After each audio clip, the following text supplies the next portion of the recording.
Hey there, it's Seb Fry here with another exciting episode of It's a Seb Show. Well, today I want to share with you 2 lessons learned from the sale of a $150,000 mobile home. You know, it's been a long time since I sold a property for only $150,000. I did sell a few of those back in the day, back in the 2008 to 2010 mortgage crisis time period, picked up a few bargains for some buyers.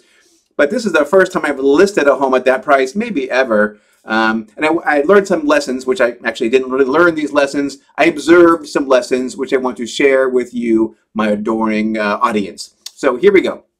First of all, it really matters how you present the property. Now, this was a 1958 home, very, very old for a mobile home, and it was gutted inside. The owner had been doing some remodeling or renovation and just gave up on it and moved away. So the inside was terrible, not livable, not habitable, a bunch of overgrown landscaping around it and old appliances and just junk littering up the property. And I said to myself, hey, if I put it on the market looking like this, I'm going to really do a disservice to the seller, because even though I knew that the likely buyer of this property would be just pulling it out and throwing it away. We would call it a tear down if it were a house, but in the trailer industry, they call that a pull out, pull it out, put a new one in. I said, listen, if I market it like this, it's really going to get a lot less money for the property. I didn't want to do that to my client. So I took the time and the effort and the expense to have my guy go down there and just make it, halfway presentable. Because, even if you have a diamond in the rough, if you're selling a house, which is a diamond in the rough, you want to make sure they can at least see some of that glint of that diamond, right? You don't want them to see just crusty rock and dirt, right? You want to be able to show them that, hey, there is something valuable here. And if you put a property on the market without doing any kind of preparation to it, guess what? The market, they're going to think you don't care. This doesn't matter very much to you, right? So they're going to offer you less money because it looks less attractive to them, and they feel that you don't even care. And if they feel that you don't even care, they're going to go in at a lower price, right? So it's very, very important, no matter what kind of property you're selling, that you at least do the basics in terms of getting that property to look at least halfway decent. And I hope that's what I did with this trailer. I did the best I could with the time and resources that were practically available to me anyway. So number 1 is that presentation is very, very important. And number 2 is that you really want to make sure that you get really good market exposure. You want a lot of people competing for your property, because here's what happened. I can't tell you how many of the buyers who came to see that property told me, they said, hey, I just want to pay like 110 or 120 or maybe 130. I really want to lowball this thing, but they couldn't lowball the thing. And why couldn't they lowball the thing?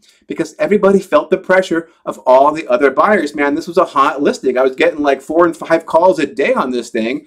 So many people wanted to buy this property, so that all these other people who just wanted to, like, hey, I'll give you 110, 120,000 for it, they couldn't do that because they knew that there were many other buyers out there who would pay the full VIG. Now, interestingly enough, I wasn't really able to get the price up above just a tiny bit over asking price. I think that I set the price very, very appropriately. That, pricing a property, I think, to me is like one of my ninja skills, right? It's my secret power, my secret weapon is that I feel that I'm very, very good on the pricing thing. And we had that priced just exactly right.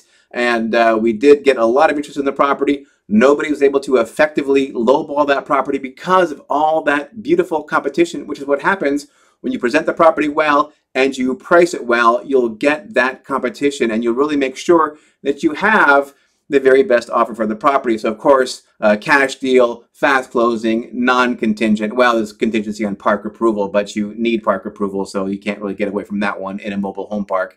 But short and sweet, done deal. So it's still in contract, supposed to close in about a week. But just this little fast, short sale at a low price, I think it really helps distill and show very clearly the importance of preparation and a little bit of marketing and getting the right pricing together. So, hey, maybe that's actually 3 lessons. All right. Well, listen, hey, if you know anybody who has like a diamond in the rough, one of these fixer-upper properties, and they're wondering how they can go about getting the very best price for this property, show them this episode of It's a Seb Show. It's going to be very valuable to them. And hey, if they're looking for an agent who can help them get that diamond in the rough shined up a little bit, hey, that's my specialty. So you should put them and me in touch here. Listen, I want to thank you so much for watching this episode. Do me a favor, though. Would you put a comment? Man, I would love a comment or even a thumbs up would be terrific. And, sharing this would be fantastic as well. All right, that is it for this episode of It's a Seb Show. Thank you so much for watching. But don't worry. Hey, listen, it's okay. It's okay. I will have another episode up again before too long.